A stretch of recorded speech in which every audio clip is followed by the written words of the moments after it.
Welcome to Foolproof Theology. My name is Chase Davis, and I am your host. It's great to be with you again here today. I hope you enjoyed our last episode with Orrin McIntyre. Today on the show, we've got Conley Owens. Conley Owens is a senior pastor of Silicon Valley Reformed Baptist Church. He is also author of the Dorian Principle. So, Conley, thank you so much for coming on the show today. Yeah, thanks for having me.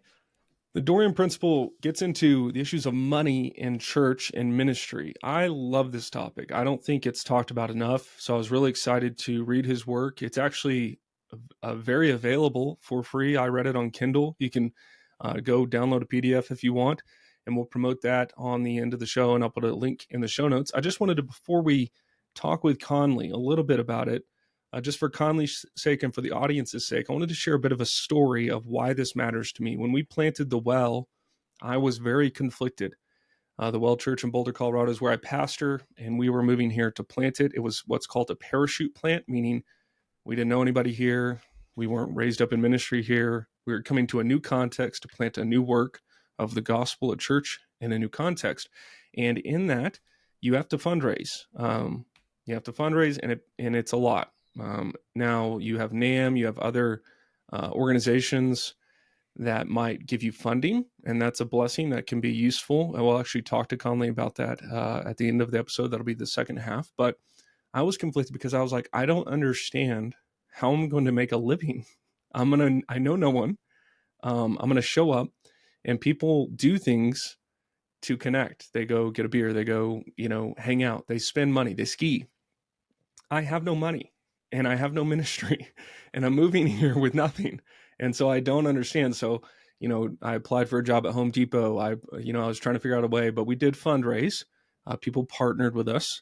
And so that was a real blessing. It wasn't very much, but it at least allowed us and afforded us an opportunity to live here. So I want to think about, for our audience, maybe you've experienced something similar. Maybe you've been on a mission trip. You've had to raise money before. These things get really complicated because if you're a Christian, you should care about it. You should care about what the Bible teaches about money.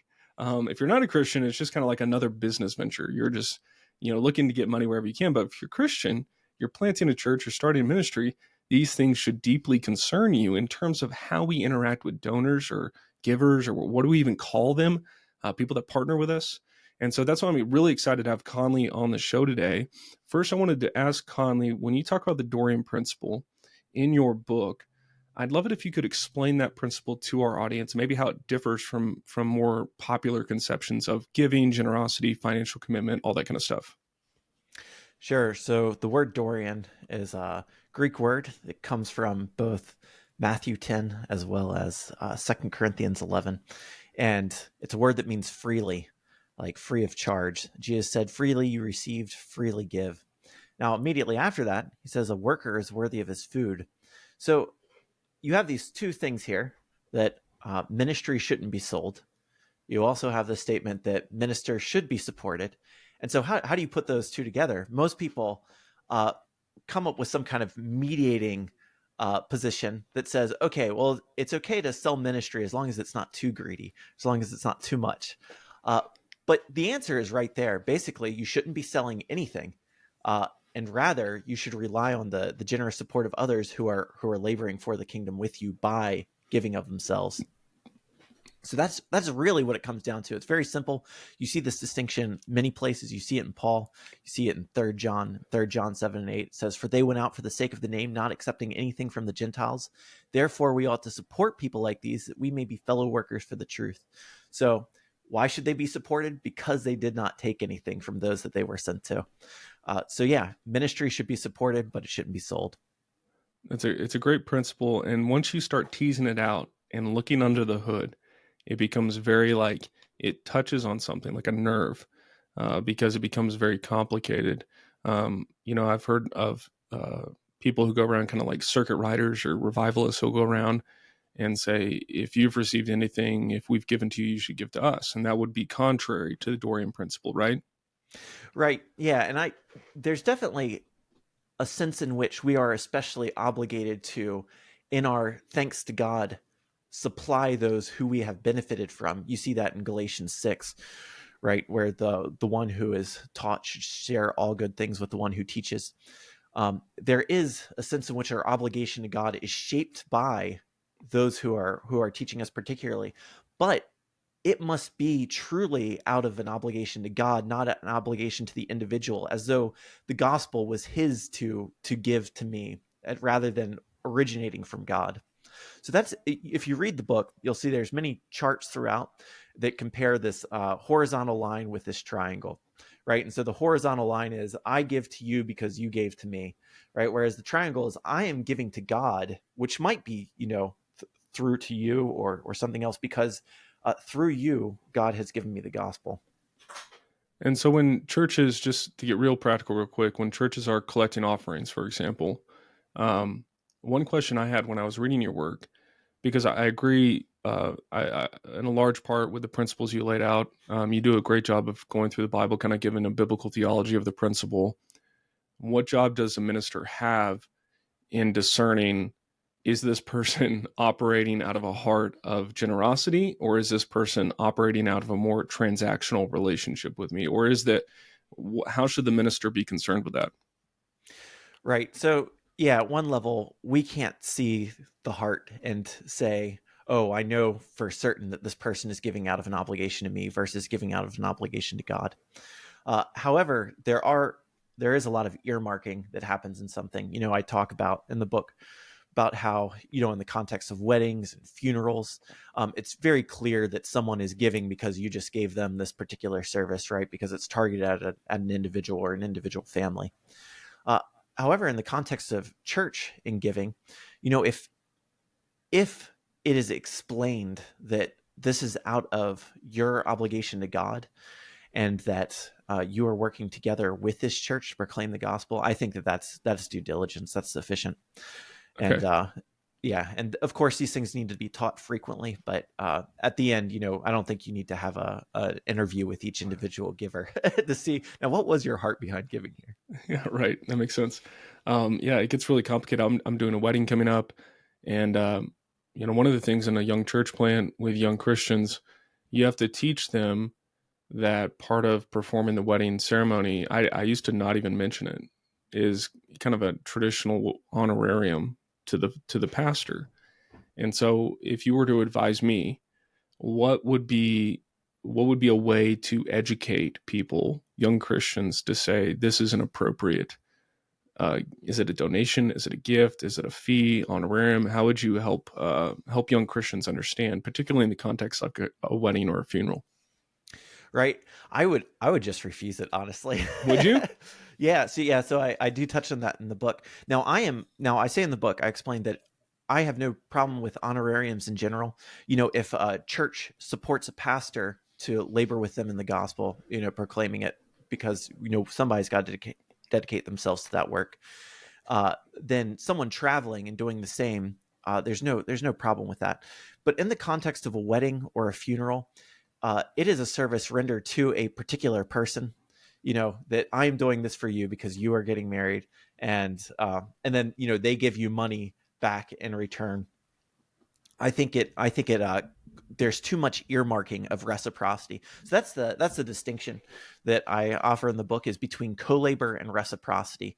And yeah, I think in wedding and funeral context, everything is earmarked as reciprocity. And to draw an illustration from Paul, Paul refuses money from the Corinthians, and he refuses money from the Thessalonians. He refuses money from the Ephesians as well, and he accepts money from the Philippians. Now, I go through all of this in the book, and admittedly, it's pretty hard because you have to do a lot of mirror reading. You have to try to guess at, like, what were the conversations going on before this.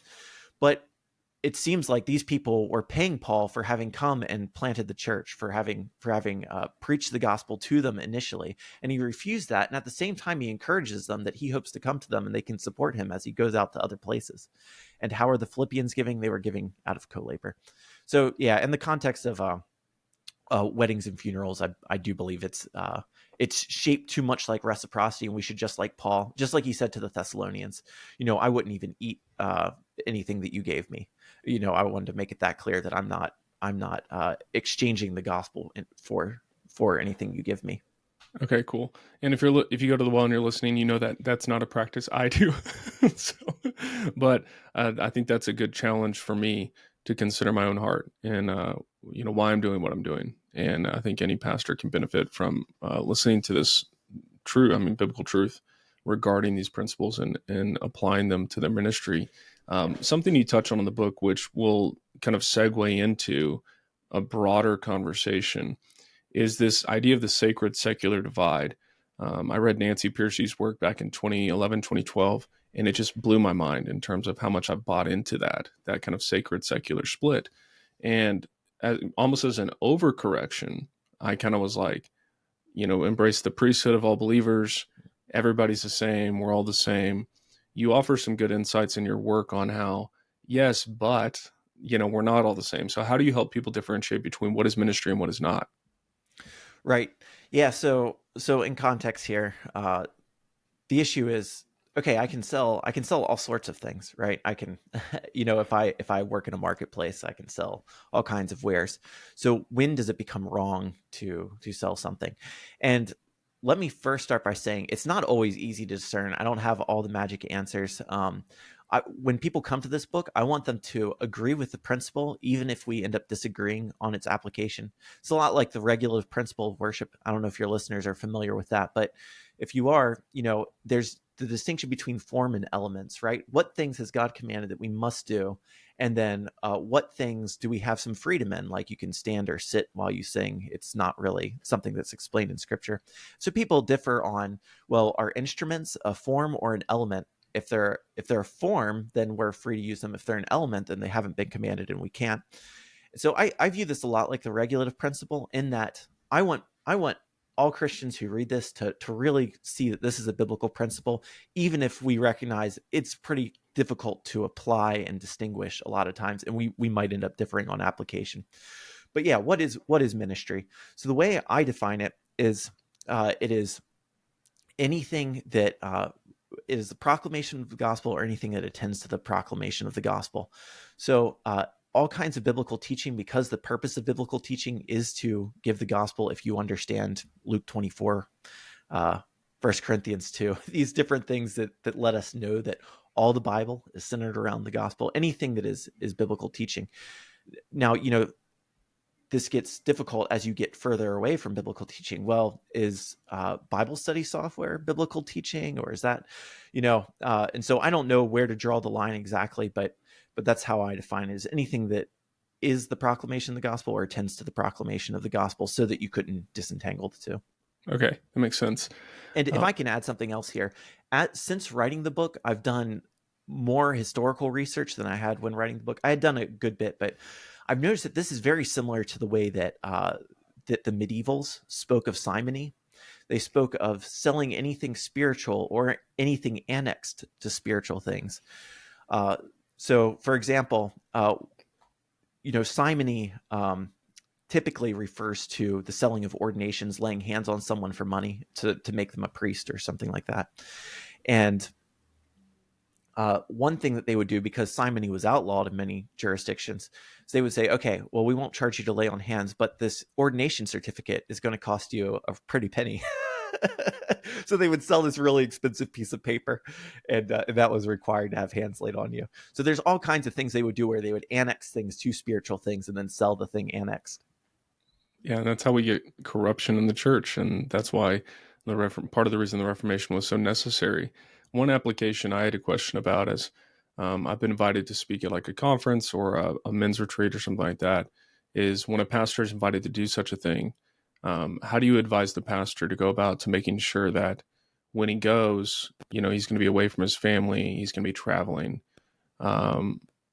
Based on the Dorian principle and what you lay out, are you suggesting that the pastor just not expect anything and not take anything if he does that kind of event? Or is there a way to do that to where there's kind of a fair, without being reciprocity, but operating in the Dorian principle? Is there a way to ensure that there's some kind of compensation, I guess, for the time and the work provided? Yeah, absolutely. I mean, you see Paul and his ministry, and he's not working full time until people come from Macedonia. Presumably, most people understand this as they brought supplies to him, and then he's able to begin working full time in Acts. So yeah, God doesn't require that every time someone asks you to do some ministry, you have to do it. But he supplies from his people. Same thing with the disciples going out to different villages. If they weren't received, if no one was going to support them, they were just supposed to just move on to the next city. And so I think it's reasonable to require co-labor, but it does have to be co-labor as opposed to a sale, right? And so my concern with going to a place and accepting an honorarium wouldn't be the honorarium itself, but whether or not the people are charged so that you're teaching behind a paywall, right? Is this something where to watch these videos you have to, or to watch the video you have to pay some subscription fee? Is it? I was offered a adjunct professorship at a seminary, and I initially accepted because I told myself, okay, well, I know that people are going to have to pay for this, but I'm going to waive the fees and or waive the stipend that I would get, and then it won't be on my conscience. Then the more I thought about it, it's like I can't teach behind a paywall. Jesus taught everything openly. I can't I can't do this, and so I ended up declining that. So that's my concern. It's the reciprocity. Yes, co-labor is good, and we should be even requiring co-labor. We shouldn't expect our families to suffer beyond what God has called us to anyway. That gets us onto a good topic with the seminary kind of ecosystem we have and we've had for a while. With the Puritans starting Harvard and other institutions of higher education, now we have seminary degrees that are $60,000, $100,000, very expensive. And so, based on your principle, you would suggest, I think what you suggest in the book is that what if we imagined that local churches gathered together and those local churches supported a kind of seminary type institution and then provided the pastors to teach at that institution for no cost to people? Is that kind of what I was reading? Is that an accurate reading of what you suggested in the book? Yeah, right. So we can fund these out of co-labor too. Most seminaries are funded largely by donations. And so what I'm talking about is not necessarily like a radical upending of everything. Rather, seminaries are half funded by donations, half funded by tuition. Just stretch that to 100% donations, 100% co-labor. And this is something, once again, I've been doing more historical research into, and the data is pretty sparse. But as I'm looking into historical seminaries, most of them that I have come across were free. I have not found any ancient examples of seminaries that charge beyond, you having to get your own books and stuff like that. The school in Alexandria, Spurgeon's school when it first started, there were several others. I love a lot of quotes from Philip Schaff, the church historian on this topic. So it's not clear that Christianity really adopted this model until more recently, but that's something I'm still investigating. Okay, that's good work there. As far as just a point of personal application for me, I wrote a book, still in debt from getting it published myself through a publisher, but I have it available for sale on Amazon. I noticed your book is free. I mean, to anyone, which I think fits with your good biblical convictions on the Dorian principle. And you talk about two examples in the book. One would be John Piper, who doesn't accept any proceeds from his book. He only accepts a salary from his church, and so any proceeds go to a foundation or something like that. The other example, I can't remember which one it was, where I think it might have been Rick Warren, where he sells his books, and that's the only income he receives. He doesn't take a salary from his church. So help me understand, with pastors writing books, is your principle, when applied, basically that if a pastor writes a book, he should not be accepting payment for it? Right. Yeah, that's right. Because that would be reciprocity, right? You're giving teaching in exchange for something else. Now, there's about three different issues to parse out there. So first with John Piper. So John Piper offers his books digitally for free, but he still receives proceeds from the sales of the physical copies, if I understand correctly. And then he, donates those proceeds or something like that. I would still have a problem with that reciprocity. I just think it's a step above what most people are doing. And then, you look at Rick Warren, and once again, giving much of his proceeds, I think he gives 90%. He does what he calls a reverse tithe. And a lot of people look at that and they say, oh, wow, that's very generous. And he doesn't take anything from his church. This is what a generous man. But that is the exact opposite of what the Bible's commanding. The Bible's commanding we work together with our church. The church supports, the people of God support out of co-labor, but he's making all his money through reciprocity and none through co-labor. He's totally reversed the biblical model. And oh goodness, what was the last thing I was thinking of? So you had asked about books, right? Yes. Yeah. So so if you were to order a copy of the Dorian Principle, you can go to the website, thedorianprinciple.org, and it is free to have a physical paperback shipped to you. Now, I don't think that that's what absolutely everyone needs to do. The publisher that I'm working with is real passionate about this topic. They have been distributing physical copies of books for free since 2006. And so they very much wanted to support that. What happened historically prior to the advent of copyright law in 1710, prior to the ability for authors to get royalties, as authors didn't make money from royalties, right? They might put an inscription in the front, in honor of this duke or this king or this queen, and then they would get patronage. But it was not the case that authors were making money from book sales, right? It was rather the secular publisher who picked up the book and realized they can make money from this. And so they'll work with this author. And so if you decide to like sell on Create Space or something where you've got it down to the minimum amount and it's basically Amazon that's charging for the physical printing, et cetera, I don't think there's a problem with that, but the minister should not be charging. Okay, that makes sense. It actually gets into an interesting topic you brought up that I want to explore is patronage. Because back in the day, as I studied church history, I'm like, a lot of these people had patrons, had people that would support their ministry, fund their ministry. And out of that, they would provide for them to, basically at least have a place to live and eat, but also produce work, right. And so would patronage be congruent? Would it be compatible with the Dorian principle in your mind? Absolutely. That sounds exactly like what co-labor should be. Right. And so we've got all kinds of cool tools that exist today, like Kickstarter and Patreon, that do this sort of thing. Once again, there's always a little issue here or there. And the issue with Patreon or Kickstarter is once you start having reward levels for people who give a certain amount, you're back in the reciprocity scheme. And so this is what some people do, right? That's what I have. That's what you have. Okay. One thing I don't know whether or not you do this, but one thing I really don't like is when the rewards are extra content.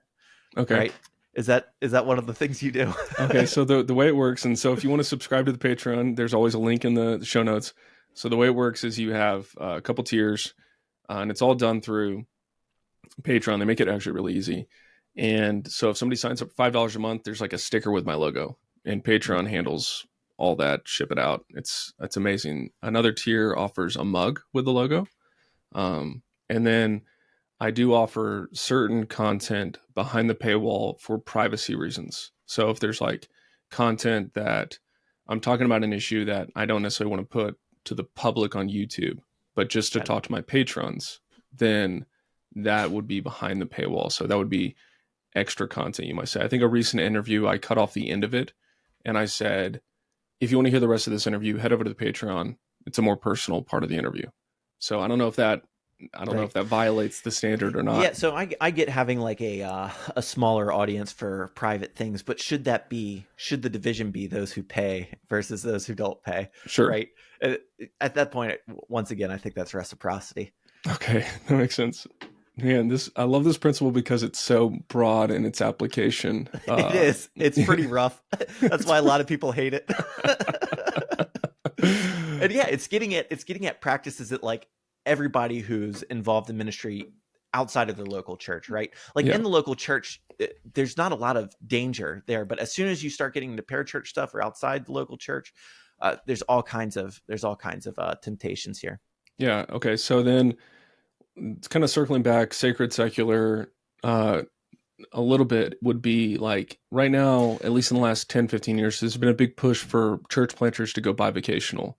And they shorten it to like bivo, which sounds like a disease to me. And so I've never really liked it.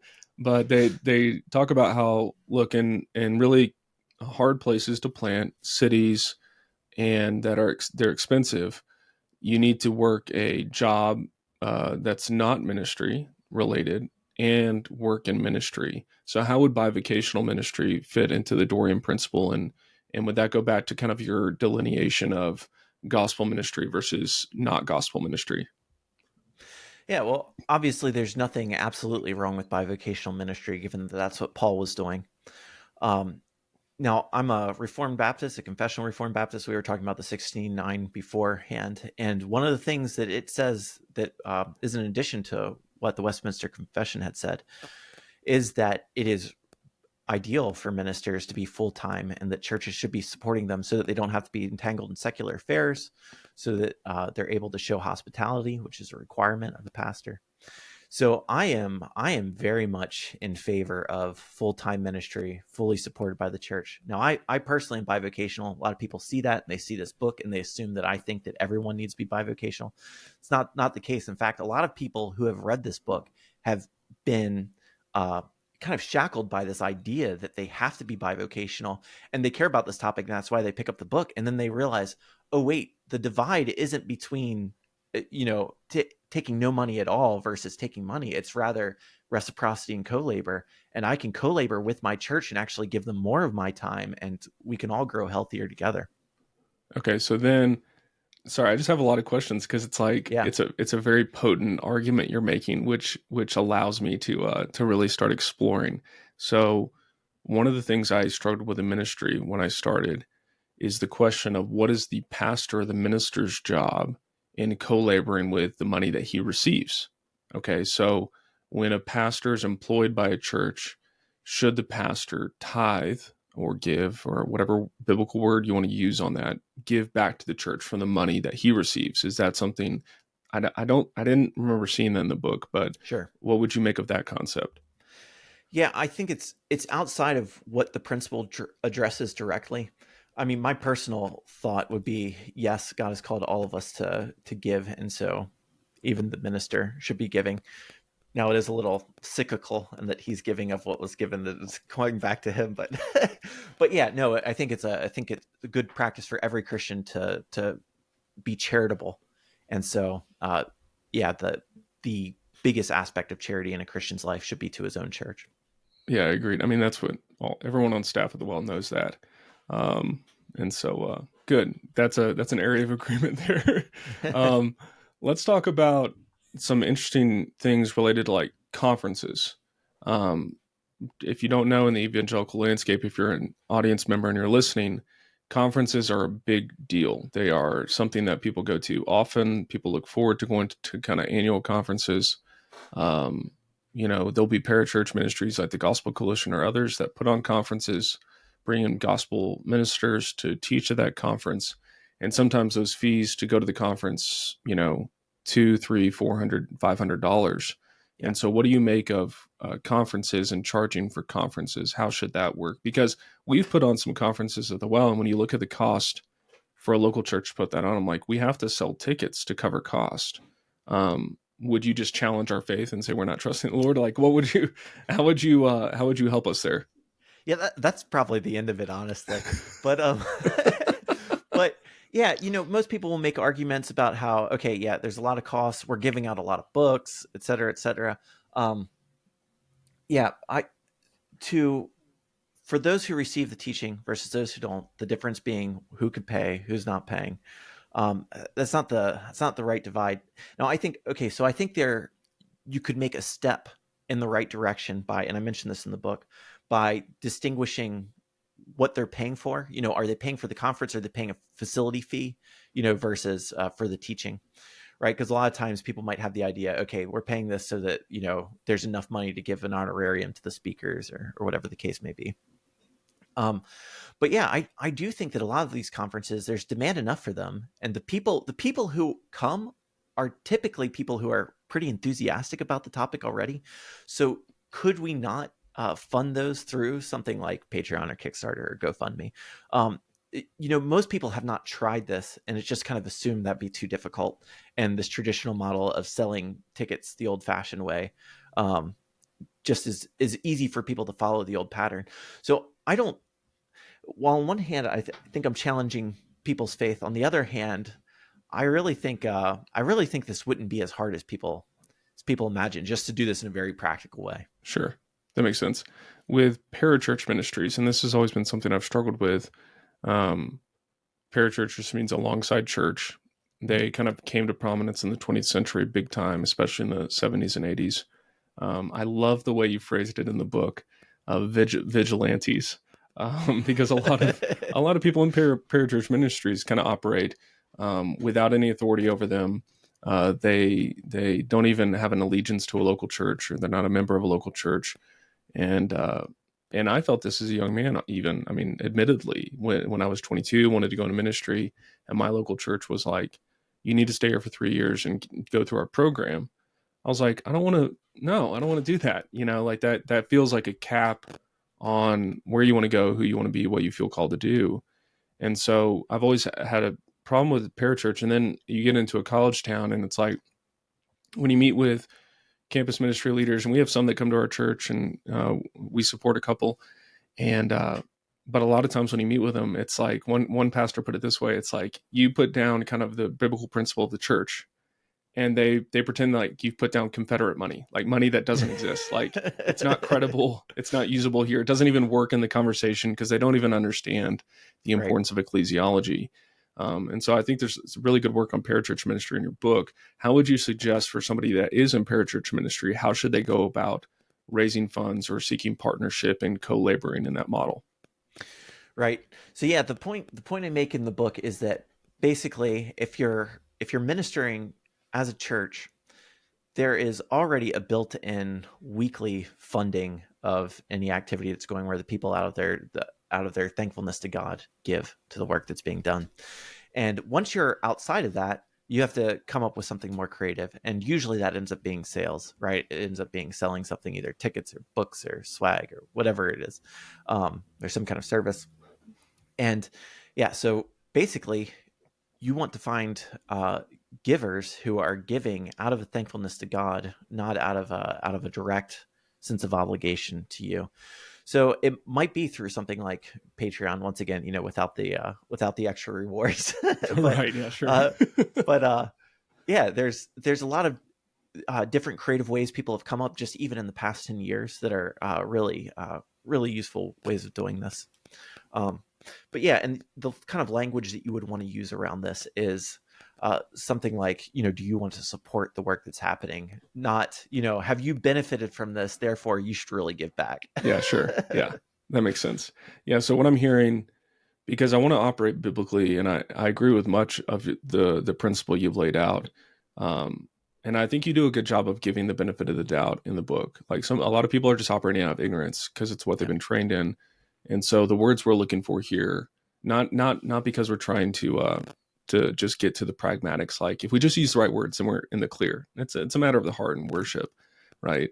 But we're looking for words like partnership, use words like honorarium, avoid words like fee, or giving back because you've received. That would be reciprocity. What other kind of language can we incorporate into our teaching as pastors to help people embrace kind of this patronage partnership model and avoid a reciprocity model?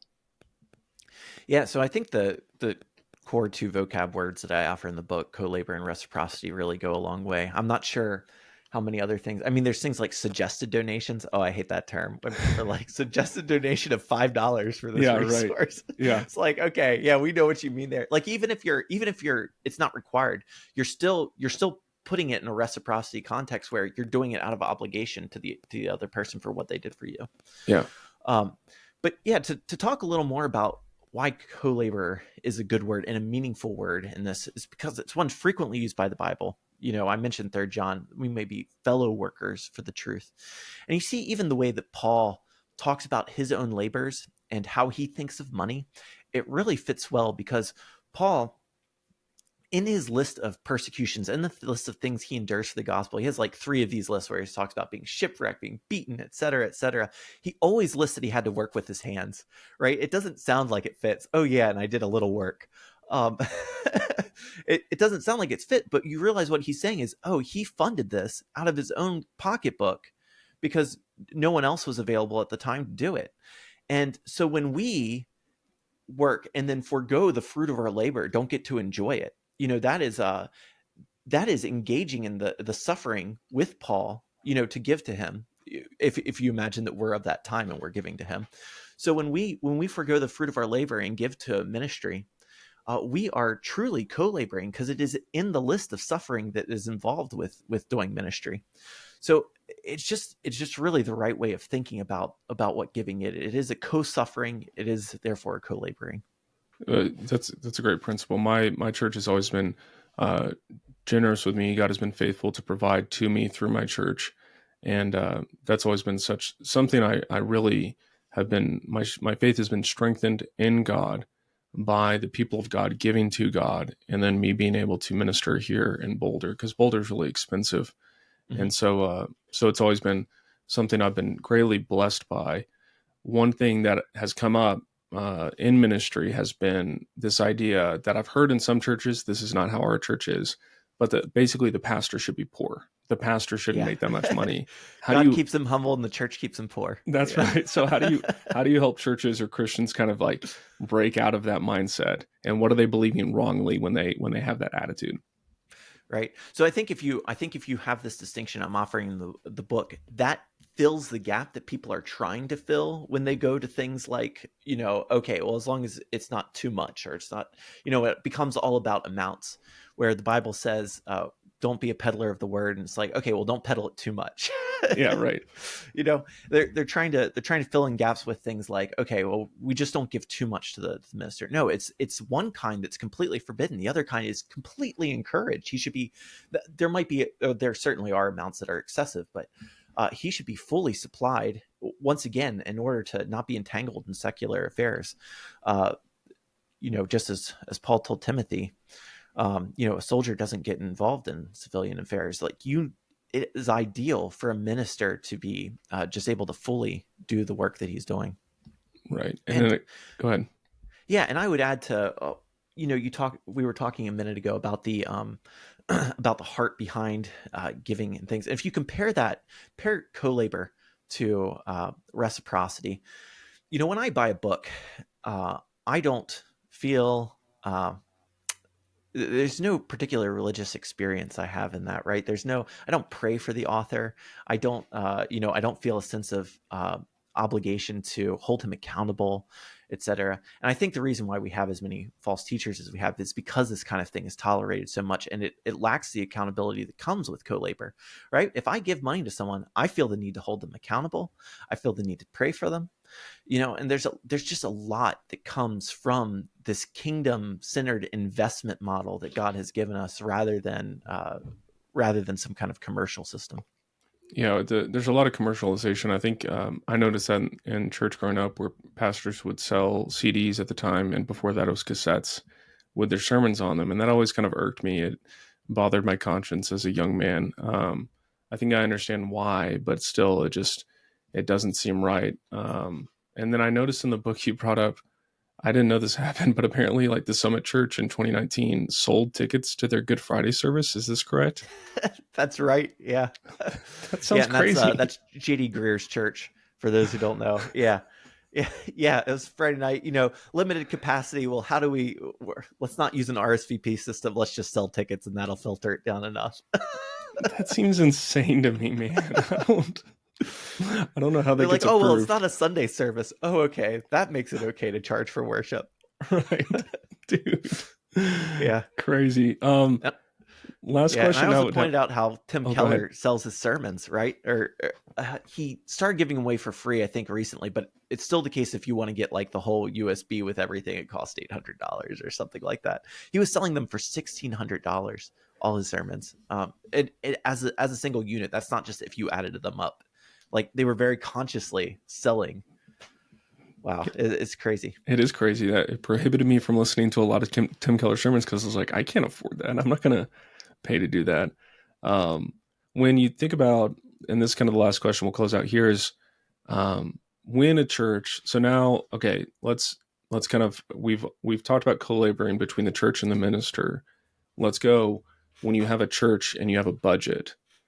This is something I was very perplexed on early on. I'd never worked in ministry before we planted the well. I'd been an elder. I had led stuff, led small groups and stuff, but never like run a church organization, been on staff, that kind of thing. And it perplexed me. How do we, now that God through the people has given the church money to use, now what principles do we operate on there? Because now we're choosing salaries for people. We're choosing how to invest money in ministry places. So does the Dorian principle get into that kind of stuff, or are we strictly just talking about the co-labor model?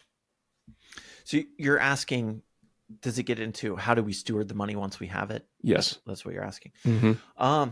That's a good question. Obviously, if it's co-labor, there's more of an obligation to each other. That's that accountability I was talking about. So I think it has a very serious application there. Beyond that, it wouldn't regulate it too much. But if you are, and something I think it's helpful to realize is that the word koinonia in the Bible, which means fellowship, also means partnership. It's the word used of I'm forgetting which disciples it was used of. Peter and James, I guess, for fishing, right? They were partners. They were business partners. It uses all throughout Philippians to speak of giving, that it's a partnership. And if you imagine going into a business venture with a partner and then, spending a bunch of the money on on steaks for dinner or whatever, and they'll wonder, where did this business venture money go? That's kind of what the situation we're in. The Bible uses the same word, this partnership word, koinonia, to speak of our giving. And so if that is the case, it really saddles us with serious accountability between one another. So, the implications from there, I'll leave for homework to the listener. Yeah. There's so many. I love it, and that's why I love this topic. Is because it's real practical. It's all throughout the Bible, and it gets into people's. Jesus said, "Where your money is, there your heart. Where your treasure is, there your heart will also be." It's a big deal, and so it's something that I've always had a sensitive conscience about as I lead a church, how we're spending money. I would want anyone in the church to be able to look at our expense report, and maybe we need to sit down with them and explain what we're doing. But we should be able to operate with a clean conscience how we're using what God has given us to use. Just a good example, a funny example would be we are going to a conference, one of these conferences that you have to pay for. And so we're paying to go to this conference for a network we were part of at the time. And when it came time to rent a car, we found, because we needed to rent a car to get to the conference, we were going to use church funds to rent a car so that we could get from the airport to the conference. One of our staff members found a deal, okay, with an app called Turo. Have you ever heard of Turo? Yes. Yeah. Okay. So we could get a Toyota Camry for $150, okay, or we could get a Maserati on Turo for $150. And I'm like, our staff member was like, dude, let's get the Maserati. And in my heart, I was like, I think that the people, like, even though we could explain to them, it's the same price, right? It's the same price, but it just is not a good look for a pastor to be doing that. And that's kind of the principle we've operated off of. It's like, hey, like, we're accountable to the congregation, whether or not we can explain it financially, that it was the same price. Is it going to create a hurdle, a stumbling block before people if we use the money that way? It was just a funny way that this plays out in ministry when you're making decisions, whether it's flying first class, which I've never done. Maybe when I was growing up, I flew it once. But these practical decisions, you are held accountable to your local congregation and ultimately to the Lord in your co-laboring. So I think it's a really important principle that a lot of people need to pay attention to. And I like the fact that you brought up, it does, when you read the book, it would seem, if we applied it thoroughly, like if Conley got his way, the entire evangelical landscape would be upended. Yeah. It would be changed. It would be changed. Radically. Yeah. Radically. Yeah. There would be major differences. So I think it's a good challenging principle. It's a good biblical principle. If you're a listener and you want to listen to more of the regulative principle we talked about earlier, I did an interview with Alex Kochman, and he applies the regulative principle to missions. And so you can go listen to that. I don't know the episode off the top of my head, but you can go find that. Conley, this was a great conversation. I love the way you challenged me and were receptive to my questions. This was great to talk with you about your book, and I really support your book. Where can people go find the Dorian Principle online? Yeah, the DorianPrinciple.org. Dorian spelled Dorean. And like I said, you can. It's available in lots of formats: EPUB, Kindle, PDF, right there on the webpage, and then even the paperback will ship to you for free. Okay, that's great. Thanks to the publisher, First Love Publications. Perfect. All right. Well, Conley, thank you so much for coming on the show today. You're welcome. Thanks for having me. If you're a listener and you enjoyed this episode, I'd love it if you'd partner with me as we use the language in our interview with Conley to support the program. You can go over to the Patreon and sign up there, as we talked about on air. There's certain benefits that come with it. You can get a sticker or a mug or anything like that. You can also message me. That's part of the reason I do that, so I can have a conversation with you. You can suggest titles or at least topics to me to bring to you. Any people you want me to interview, you can suggest them there. And so we have some great content coming out soon. Right now, my wife is in her third trimester at the very end, so we'll see how that goes and how regularly I'll be able to post here in the next month. But we're planning to have Nancy Piercy talk about her new book on toxic masculinity. We're planning to have Doug Wilson and his book on Mere Christendom. And so there's going to be some great content coming your way.